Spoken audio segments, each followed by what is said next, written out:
Hello' guys, তো আজিৰ এই ভিডিঅ'টোত আমি আলোচনা কৰিম যে মাইগ্ৰেশ্যন চাৰ্টিফিকেট কেনেকৈ বনাব লাগে। তো মাইগ্ৰেশ্যন চাৰ্টিফিকেট বনাবৰ কাৰণে কেইটামান প্ৰচেছ আছে। প্ৰথমে আমাক এইকেইটা ডকুমেণ্ট লাগিব। প্ৰথমে SBI কালেক্ট যিটো ৱেবছাইট আছে সেইটোত আমাৰ 2000 টকাৰ এটা পে'মেণ্ট কৰিব লাগিব মাইগ্ৰেশ্যন চাৰ্টিফিকেট কাৰণে গুৱাহাটীৰ ইউনিভাৰ্চিটিৰ পৰা। তো কেনেকৈ কৰে এয়া চাওক। প্ৰথমে আমি ক্ৰ'ম ব্ৰাউজাৰত SBI কালেক্ট বুলি চাৰ্চ কৰিম। তো চাৰ্চ কৰাৰ পাছত আপুনি প্ৰথমে চাই আছে SBI কালেক্ট, ইয়াত ক্লিক কৰিম। ক্লিক কৰিলে মেইন যিটো SBI ষ্টেট বেংক অফ ইণ্ডিয়াৰ ৱেবছাইট আছে সেইটো অ'পেন হ'ব। অ'পেন হোৱাৰ পিছত আপুনি ওপৰত চাই আছে SBI কালেক্ট, ইয়াত ক্লিক কৰিম। ক্লিক কৰাৰ পিছত যিটো মানে SBI কালেক্টৰ মেইন চাইট আছে সেইটো অ'পেন হ'ব। এয়া চাওক অ'পেন হৈছে। তাৰপিছত আপুনি ইয়াত চাই আছে কেটেগৰীত এডুকেশ্যনেল ইনষ্টিটিউশ্যন, তো ইয়াত ক্লিক কৰিম। ক্লিক কৰাৰ পিছত আপুনি ইয়াত ইউনিভাৰ্চিটি চাৰ্চ কৰিব। যেনে মই চাৰ্চ কৰিম Guwahati university. Guwahati university search কৰিলে চব গুৱাহাটী ইউনিভাৰ্চিটি আহিছে। তো যিটোত গুৱাহাটী ইউনিভাৰ্চিটি প্ৰথমে লিখা আছে সেইটোত ক্লিক কৰিম। ক্লিক কৰাৰ পিছত আপুনি যিহেতু মাইগ্ৰেশ্যনৰ কাৰণে চাৰ্টিফিকেট বনাই আছে, তো ইয়াত আমি মাইগ্ৰেশ্যন চাৰ্টিফিকেট ক্লিক কৰিম। তাৰপিছত আপুনি চাওক ফি 2000 ক্লিক দি আছে, সেইটোত ক্লিক কৰিম। তাৰপিছত আপুনি ইয়াত ডিটেইলছটো ভালকৈ দিব, আপোনাৰ নেম, তাৰপিছত এড্ৰেছ। নেমটো প্ৰথমে আপুনি দিব। নেমটো দিয়াৰ পিছত ইয়াত যিহেতু এড্ৰেছ লিখা আছে, এড্ৰেছটোত আপুনি ভিলেজটো দিলে হ'ল।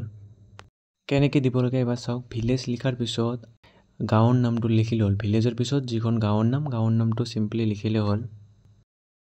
ইয়াৰ পিছত ইয়াত জেণ্ডাৰটো ছিলেক্ট কৰিব। ছিলেক্ট কৰাৰ পিছত ইয়াত কলেজ নেম লিখা আছে, লাষ্ট যিখন কলেজৰ পৰা আপুনি পাছ কৰিলে সেই কলেজৰ নেমটো ইয়াত দিব।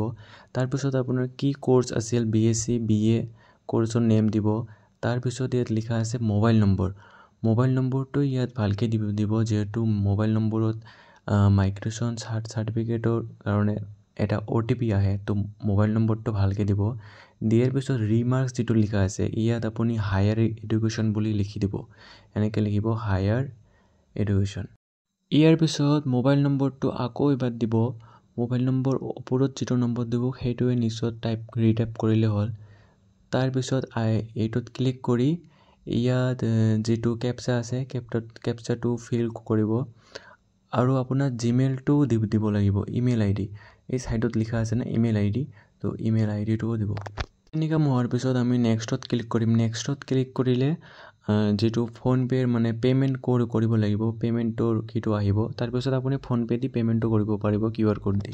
কিন্তু হৈ যোৱাৰ পিছত আপুনি এনেকুৱা এটা ৰিচিপ্ট পাব। এই ৰিচিপ্টখন আপোনাক প্ৰিণ্ট আউট কৰি ল'ব লাগিব। এইখিনি হৈ যোৱাৰ পিছত আমাক লাগিব মাইগ্ৰেশ্যন ফৰ্ম। তো আমি মাইগ্ৰেশ্যন ফৰ্মখন এনেকৈ ডাউনলোড কৰিম। সেইকাৰণে আমাক প্ৰথমে গুগল ক্ৰমত চাৰ্চ কৰিব লাগিব মাইগ্ৰেশ্যন ফৰ্ম GU।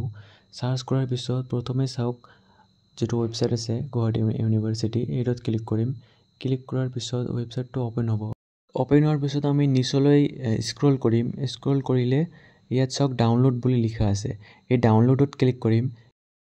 ইয়াৰ পিছত আপুনি চাওক মাইগ্ৰেশ্যন ফৰ্মটো ডাউনলোড হৈছে। এই মাইগ্ৰেশ্যন ফৰ্মৰ প্ৰথম যিটো পেজ আছে এই প্ৰথম পেজটো আমাক লাগিব। তো প্ৰথম পেজটো আমাক প্ৰিণ্ট আউট কৰিব লাগিব আৰু ফিল আপো কৰিব লাগিব। অ'কে, তো যিখন পে'মেণ্ট ৰিচিপ্ট আছে SBI কালেক্ট ৱেবছাইটৰ পৰাই সেইখন প্ৰিণ্ট আউট কৰি ল'ব আৰু পিছত এপ্লিকেশ্যন ফৰ্মটো ফিল আপ কৰি ল'ব, যিখন এতিয়াই আমি চালোঁ। তাৰপিছত লাগিব কাৰেণ্ট এডমিশ্যন ৰিচিপ্ট। আপুনি যিখন কলেজত এডমিশ্যন হৈছে তাৰ এডমিশ্যন ৰিচিপ্টটো লাগিব, BEd হওক বা MA MSc হওক। তাৰপিছত লাগিব GU registration certificate. Registration certificate যিটো আছে গুৱাহাটী ইউনিভাৰ্চিটি সেইখন লাগিব আৰু লাগিব গুৱাহাটী ইউনিভাৰ্চিটি এডমিট কাৰ্ডটো 6 চেমত দি দিব আৰু আপোনাৰ ডিগ্ৰীৰ পাছ চাৰ্টিফিকেট বা মাৰ্কশ্বিটটো যিকোনো এটা ইয়াৰে দিলে হ'ল। তো এইকেইখন ডকুমেণ্ট যে আছে এইকেইখন ডকুমেণ্ট আপুনি জেৰক্স কৰি ল'ব, প্ৰিণ্ট আউট কৰি ল'ব। পে'মেণ্ট ৰিচিপ্ট, এপ্লিকেশ্যন ফৰ্ম, তাৰপিছত এডমিশ্যন ৰিচিপ্ট, তাৰপিছত ৰেজিষ্ট্ৰেশ্যন চাৰ্টিফিকেট, এডমিট কাৰ্ড আৰু মাৰ্কশ্বিট। এইকেইখন ডকুমেণ্ট প্ৰিণ্ট আউট কৰি লোৱাৰ পিছত যিখন কলেজৰ পৰা পাছ কৰিলে সেই কলেজত গৈ প্ৰিন্সিপালক দিব।